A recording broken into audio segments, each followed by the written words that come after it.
आपके सुबह की चाय का स्वाद अचानक थोड़ा बदल गया है ना। स्वाद तो वही है लेकिन जेब पर बोझ थोड़ा कड़वा हो गया है। पिछले कुछ दिनों में ही रिटेल मार्केट में चीनी के दाम 24% से 51% तक भाग चुके हैं। हालात ये है कि पिछले 10 सालों में पहली बार इंडिया को बाहर से चीनी इंपोर्ट करनी पड़ रही है। लेकिन सवाल ये है कि अचानक ऐसा क्या हो गया। क्या सरकार की इथेनॉल पॉलिसी इसकी वजह है या फिर मार्केट में व्यापारियों ने नकली शॉर्टेज बनाई है। आपको क्या लगता है, क्या गाड़ियों के इथेनॉल मिलने की वजह से रसोई की चीनी महंगी हुई है?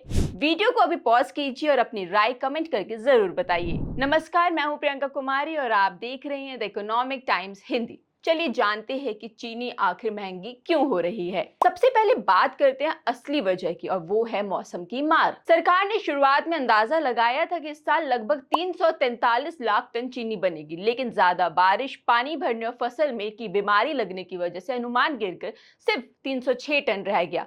सिंपल शब्दों में कहें तो 11% का सीधा नुकसान।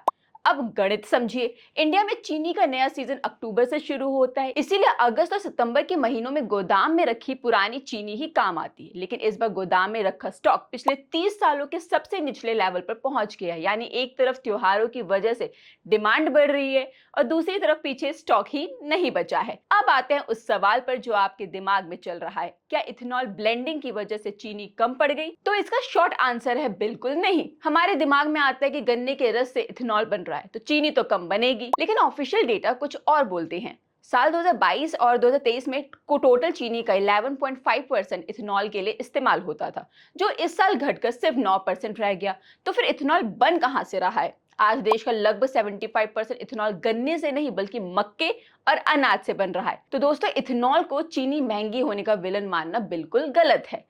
तो फिर दाम अचानक इतने ज्यादा क्यों बढ़े? इसके 3 बड़े रीजन हैं। पहला रीजन है जल्दबाजी में एक्सपोर्ट। सीजन के शुरू में सरकार को लगा चीनी बहुत होगी तो 7 लाख टन चीनी विदेश भेज दी, जिससे घरेलू स्टॉक और कम हो गया। दूसरा रीजन है मार्केट की जमाखोरी।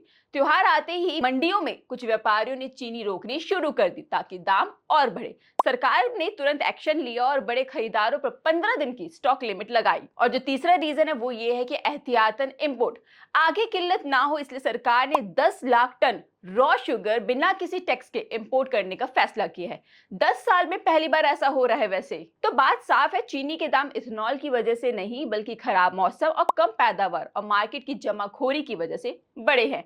आगे के लिए देश को खेती के सही अंदाजे, गन्ने के साथ साथ मक्के की खेती को ज्यादा से ज्यादा बढ़ावा देना होगा ताकि पेट्रोल के लिए भी फ्यूल मिलता रहे और रसोई के लिए मीठी चीनी भी। वैसे आपके शहर में अभी चीनी किस रेट पर मिल रही है, हमें कमेंट करके जरूर बताएं। अगर ये जानकारी अच्छी लगी हो तो वीडियो को लाइक करें और चैनल को सब्सक्राइब करना ना भूलें। मिलते हैं अगले वीडियो में। नमस्कार।